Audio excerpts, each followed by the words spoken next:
Hai, Assalamualaikum warahmatullahi wabarakatuh. I want to introduce myself. My name is Intan Hasliani. I'm from Regular Science Education, and I will make a video by retelling a history of electricity. At the dawn of the 19th century, in a cellar in Mayfair, the most famous scientist of the time, Humphrey Davy, built an extraordinary piece of electrical equipment. 4 meters wide, twice as long, and containing stacks of acid and metal, it had been created to pump out more electricity that had ever been possible before. It was in fact the biggest battery the world had ever seen.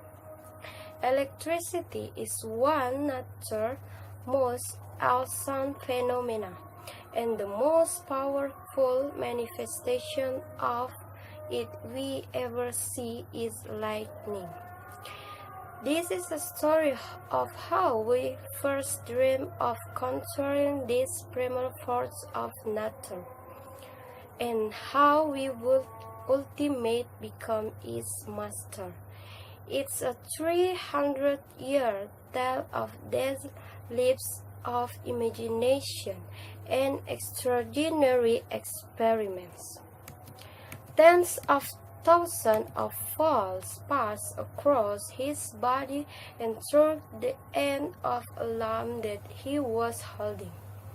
It's a story of a maverick genius who used electricity to light our city, to communicate across the seas and through the air, to create modern industry, and to give us digital revolution. But in this film, will the story of the very first scientist who started to unlock the mysteries of electricity. It's as though there's something alive in there. The story is curious linked to life, but strain the powerful instrument to create the study. It curious linked to life, but strain the powerful instrument to create it, an event named lightning itself. It was this man who truly laid the foundation of the modern world, and it all started with a spark. And the story of electricity is in the early 1700, after in the wilderness, Isaac Newton finally took control of it after death of his arch-enemy Robert Hooke.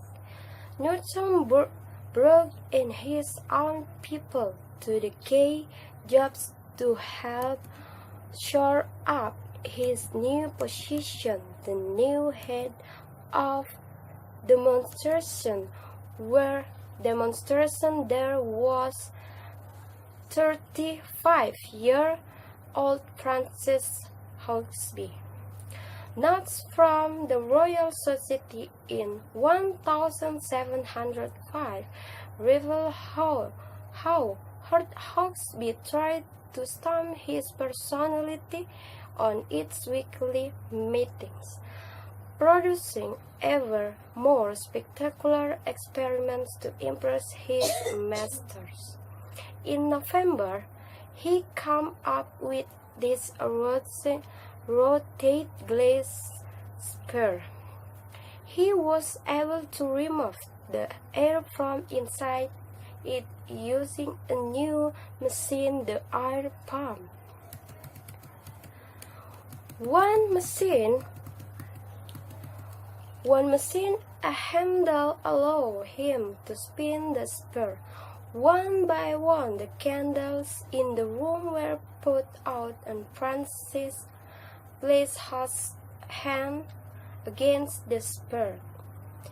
The audience were about to see something amazing.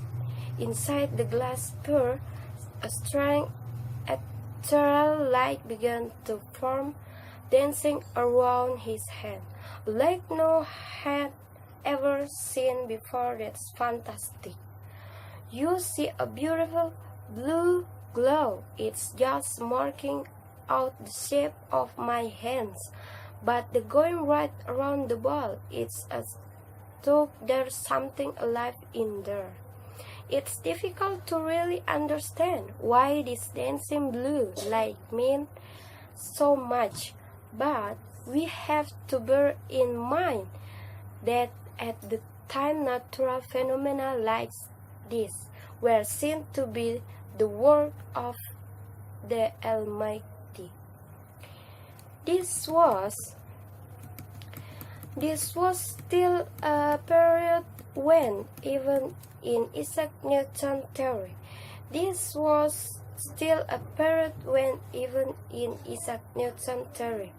God was constantly intervening in the conduct of the world.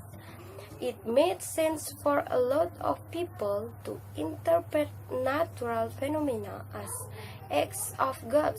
So, when a mere mortal meddled with God's work, it was almost beyond rational comprehension. Hawksby never realized the full significance of his experiments. He lost interest in his glowing sphere and spent the last few years of his life his experiments. He lost interest in his glowing sphere and spent the last few years of his life building ever more spectacular experiments for Isaac Newton to test his other theories. Hawke never realized that he had unwittingly started an electrical revolution. Before Hawksby, electricity had been merely a curiosity. The ancient Greeks rubbed amber, which they called electron, to get small shocks. Over past 400 years, it's been a comfortable home for young orphans and elderly gentlemen. And sometime in the 1702, it also became home to one Stephen Gray. Stephen Gray had been a successful silk dyer from Canterbury.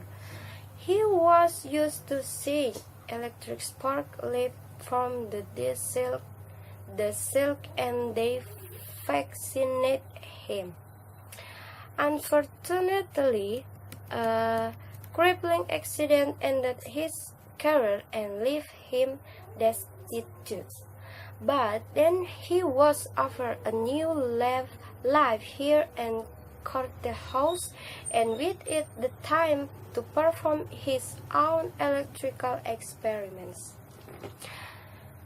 Here, Courthouse possible in this very room. They great chamber. Stephen Gray built a wooden frame, and from the top in suspend two swings as using silk rope. He also had a device like this Hawksby machine for generate static electricity. Now, with a large audience in attendance, he got one of the orphan boys who live here at Courthouse to lie across the two swings. Gray placed some gold leaf in from him. He then generated electricity and turned the boy through a connection rod. Gold leaf even further slipped the boy's finger. Some of the audience claimed they could even see sparks flying out from his fingertips, so vastness in them.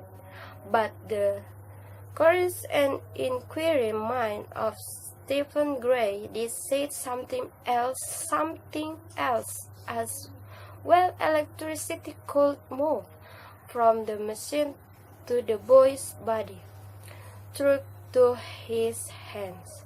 But the silk rope stopped it dead.